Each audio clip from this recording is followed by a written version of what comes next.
Have you ever been in a meeting where your boss suddenly says, the project is canceled? I have. My face went red, my hand started shaking, and I just sat there in total silence for 2 minutes. It was awful. Oh, that is the worst feeling, Jordan. It is the classic fight or flight response. Even native speakers struggle to find the right words when they are shocked or disappointed at work. Exactly. Welcome to Hero English, the workplace survival series where you can learn how to speak like a pro and work like a hero. I am Riley, and today we are tackling crisis communication. By the end of this episode, you will know exactly how to stay calm and professional when things go wrong. Here is your mission for the dialogue. Tom is going to give Anna some very bad news about a deadline. Listen closely to Anna. She does not get angry. Find the specific phrase she uses to stay in control. That is a tough skill. Let's hear it. Let's start.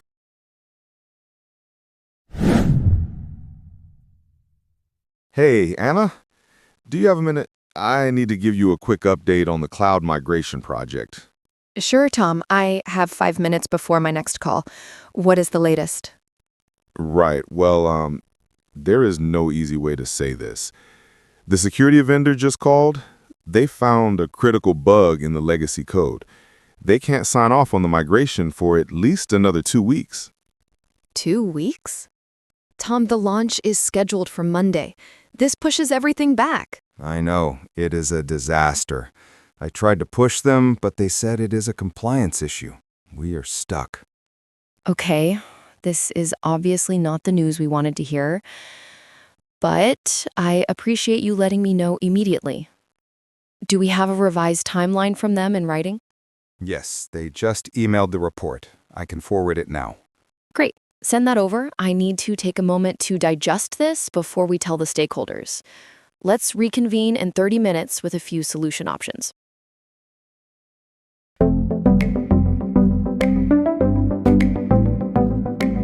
That was tense. But notice how Anna, our project lead, handled it. She used 3 key strategies. Jordan, did you catch the first phrase Tom used to introduce the problem? Yes, he said, there is no easy way to say this. That is a great warning phrase. Exactly.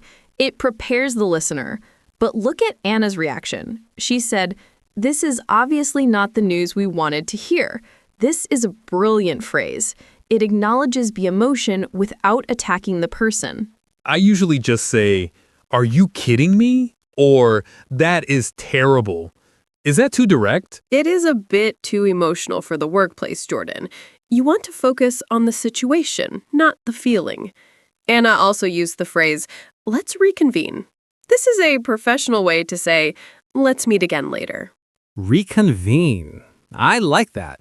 It sounds much more important than just saying meet again. It gives you time to calm down. If you are angry, saying, "let's reconvene," allows you to leave the room gracefully. Now, let's focus on the hero phrase. This is the one sentence you can keep in your pocket for when everything goes wrong. It helps you keep your dignity. I need this one. What is it? The phrase is, "that is tough to hear, but I appreciate the update." It validates that the news is bad, but it thanks the messenger. That is tough to hear, but I appreciate the update.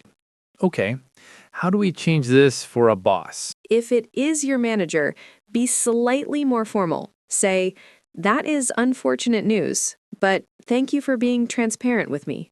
And if it is just my work friend like Tom? Keep it simple. Say, "man, that is a setback. Thanks for telling me straight."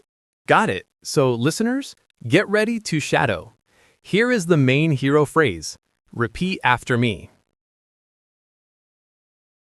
That is tough to hear, but I appreciate the update.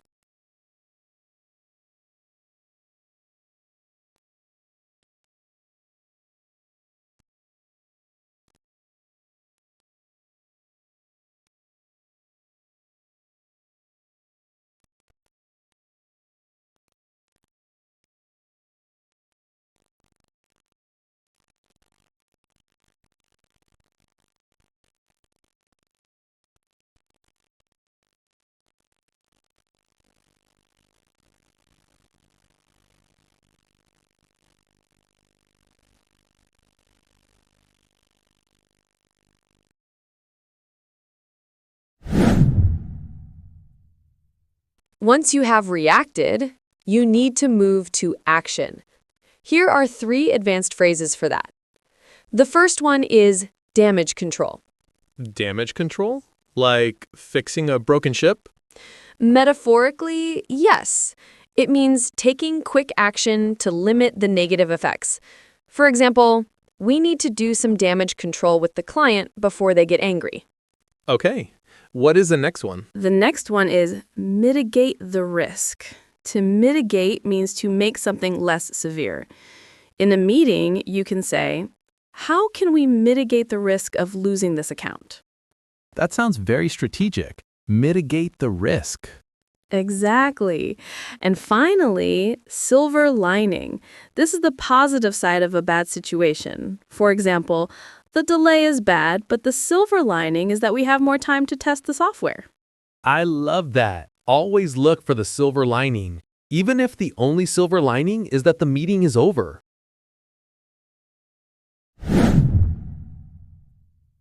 Jordan, I have a question. In the dialogue, Anna was so calm. Why didn't she show Tom that she was upset? In my culture, showing emotion means you care about the work. That is a great observation. In many English-speaking business cultures, especially in the US and UK, visible panic is seen as a lack of leadership. We call it having a poker face. A poker face? Like the card game? Yes, it means keeping your expression neutral, even if you are freaking out inside. If you react with anger, people might stop bringing you bad news. They will hide problems from you to avoid the explosion. I never thought about that. So staying calm actually helps you get more information? Exactly. I once had a boss who would just say, interesting, whenever something broke. It made us feel safe to fix it quickly. Panic creates more panic. Calm creates solutions.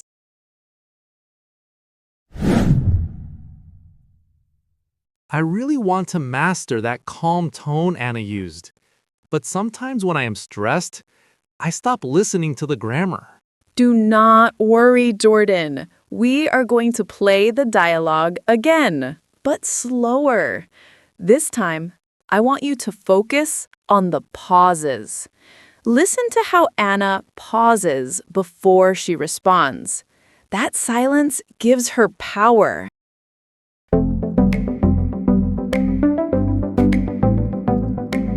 Hey, Anna, do you have a minute?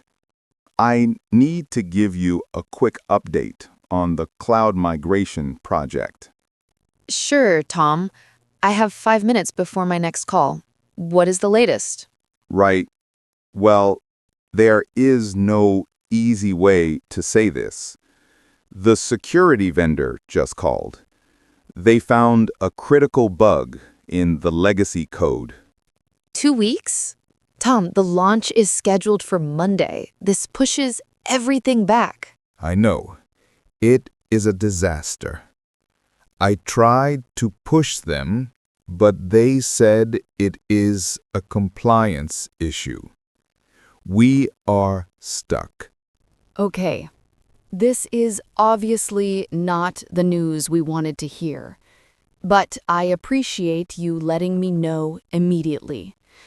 Do we have a revised timeline from them in writing?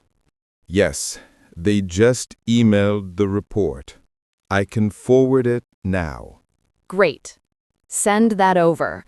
I need to take a moment to digest this before we tell the stakeholders. Let's reconvene in 30 minutes with a few solution options.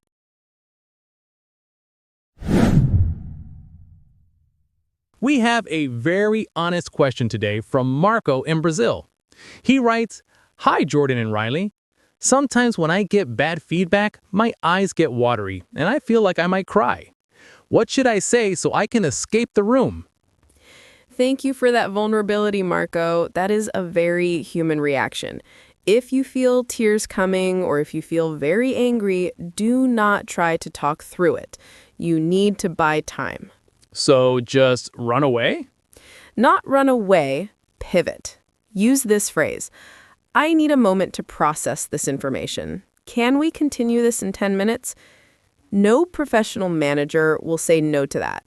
It shows you are taking the feedback seriously, not just getting emotional. That is so useful. So the key is to say, I need a moment to process this. All right, it is time to practice. I am going to be the angry boss giving you bad news.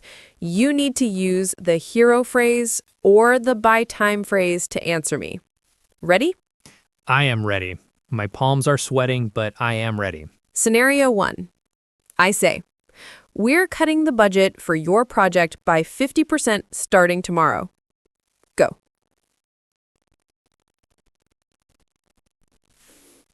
Okay, I would say, that is tough to hear, but I appreciate you telling me directly. Perfect. Staying calm.